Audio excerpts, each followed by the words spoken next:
Hey guys, welcome back to my YouTube channel. I'm so excited about today's chat. Could y'all believe that it's already 6 months into the year? I cannot. This week's chat, I'm going to give you a story time because we haven't done one of those in a while. But I first want to say, it's your girl Donna Prescott. I'm coming to you from inside my salon, Donna Prescott Beauty, in the Crown Heights area of Brooklyn. And yes, let's dive into this story. The time that I hired this guy, let me tell you, I had a salon. The next thing I knew, I had Western Union. What's the other one? MoneyGram, a shipping barrel company in my salon. We were all working side by side, okay? Let's get into this story. All right, so I'll give you guys a backstory, okay? I remember when I became the salon owner, so we were formerly known as Ulta Image Salon, okay? When I got into that salon, it was called something else. I worked for someone and I became a salon manager after working there for 4 months. And after working as a salon manager for a year, I got to come on as a partner to the salon owner. So if you guys have seen my journey story, you will understand what I'm talking about as far as me becoming a salon owner. But I want to give you this story time around when I had to just do what I had to do to get some money to pay these bills, okay? So I'm now owner. As soon as I became owner, all the stylists that worked alongside me in the salon with the previous owner, when he was my partner, quit, okay? And I found myself alone in the salon, working by myself. If you want to know the reason why everybody quit, go back to that journey story, okay? So here I am working for 6 months in my salon, all alone, trying to make it work out. But God, yes, he sent them people so that I could get them heads done and make some money and pay them bills. But a girl was desperate, okay? So I remember the first person that started working with me at that time, after a period of 6 months, was a barber. He came from a barbershop not too far from where my salon was located. I guess he had a situation in his barbershop and he needed a place to go ASAP. So I was like, yes, I have a booth, rented it out to him. He started bringing his clients to the salon. So initially it was him and myself getting back into the groove of things. That was a great experience, okay? So he was the first of barbers actually to work alongside with me, and he was actually very professional, okay? He worked by appointments, and his clients came in and he took care of the services and he paid his booth rent on time. This guy stayed with me for about 2.5 years and everything was smooth. I think he was with me about 3 months when one day, guess what I did? So the salon I did not mention was the first salon location that I had. So I've been in business for about, this year's gonna make 14 years in September. I spent about 6 years in my first location, and in that salon we had like a bigger space. There were 6 stations, okay? And like I said, I was working alone. So now it's myself and the barber. So how many chairs are left? Lots of chairs to fill, okay? So one day this gentleman walks into the salon and he made a proposal to me. He said, hey, I need a space to work out of. And I'm like, okay, so what do you do? He was like, all I need is like a little space so that I could put my desk and I could work behind my desk with my phone. I have a barrel company. I do Western Union. I do MoneyGram. So I was like, wow, that's different. But guess what? Did I hire him? Yes. Not really hire, but I was like, all right, I'm gonna make a whole section. I knocked down 2 stations and I made a little cubicle and I put that man right in there for him to, with his desk, like he was clocking into his workspace, and he started renting for me. So now I'm the convenience salon, okay? I got the barber, I got the hairstylist, and we got the MoneyGram, Western Union, and the barrels, okay? All up in one spot. Listen, you could have got everything done in my spot. at that time. It was like a one-stop shop, okay? So that started off pretty good. I mean, not for the aesthetics of the salon, because I mean, people were coming to drop off their barrel. The only thing, it was never like a bunch of barrels in there at one time.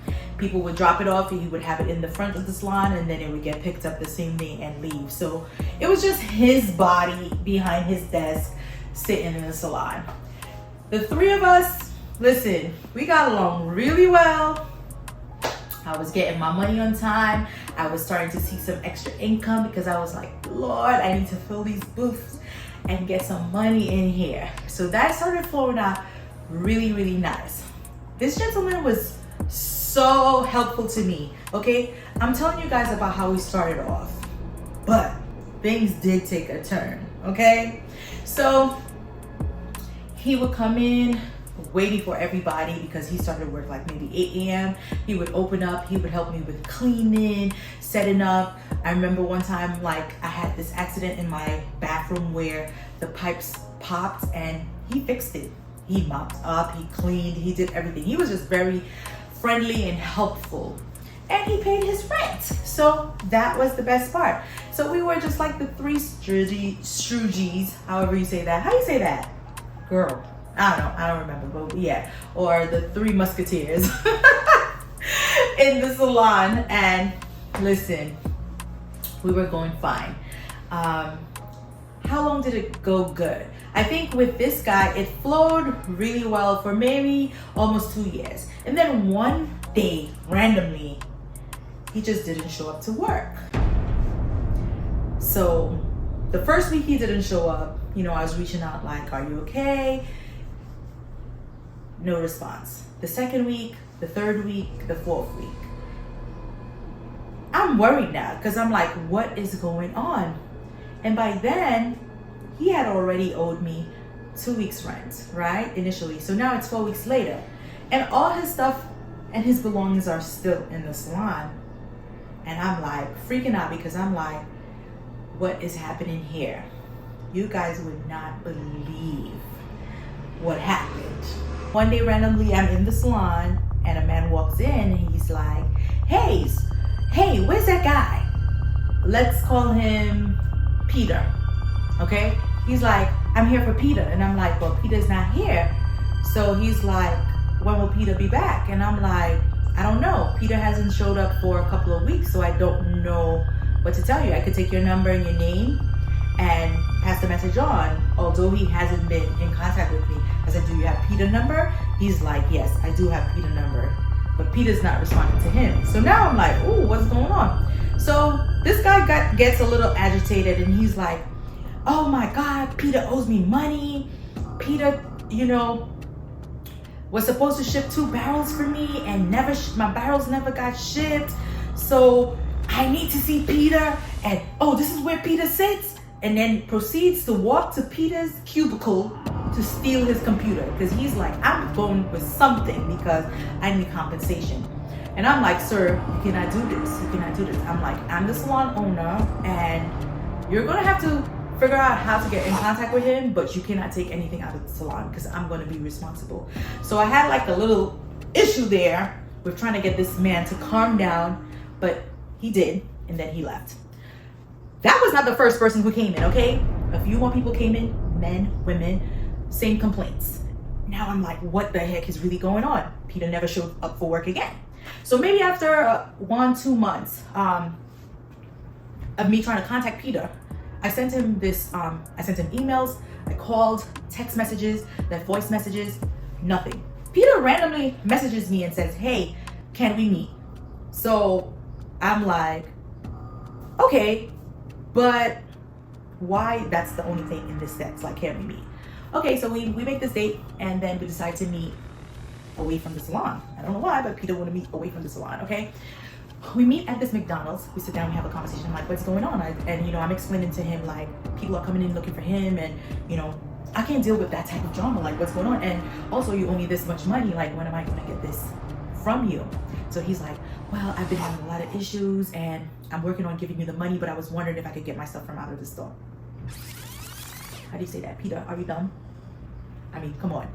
I'm like the man now. No, I'm gonna sell your computer, your stuff, because I need my compensation as well. Okay, so I said, no, Peter, that's not going to work. Okay, you need to get me my money, and then we could proceed to you coming to have your stuff removed. And I said, I'm giving you up until a certain date. If you don't have the money by then and bring it, I'll have all your stuff packed and I'll store it for a little bit and until you pay me. So Peter wasn't very happy, but he had no choice, right? So that was that conversation. Did I see Peter again? Never in life have I seen Peter again, okay? That was like the craziest experience for me, because I soon found out like Peter was also sick, and Peter was like very deep in debt, and Peter owed a lot of people, and Peter was hiding from certain people, and you know, it was just a crazy situation. So I never recovered any money. I was able to like, I think I was able to use the computer for work in the future, but there was really nothing of value for me to actually use in my business. And I actually had Peter stuff in storage for a very long time, until one day my mom was like, listen, we need to get this out of the garage, and I donated whatever was able to be donated, and the rest of the things I just, you know, put it in the garbage. And that is my experience with Peter. I don't know if Peter is out there somewhere, but if you're seeing the video, I still want my money. Nah, I'm just joking. It's been so many years later. I hope he's okay. You know, I hope he's doing better. Actually, someone told me a few years ago that Peter had set up shop somewhere else. So I never got to see him. I never got to visit where he was per se. I just left that alone. So I guess Peter's okay. I hope you guys enjoyed this chat this week. It was a simple story time here. And I'm gonna bring you some more story times, because I'm telling you, my journey has been a journey, okay? So I look forward to seeing you guys next week in our next chat. Thank you to everyone who's new here. Listen, welcome to the DP Beauty family, okay? We love y'all. We're still trying to climb to 1,000 subscribers, y'all. We're getting closer, and I'm so grateful for you guys. So don't forget to like, comment, subscribe, and share, okay? See you next week.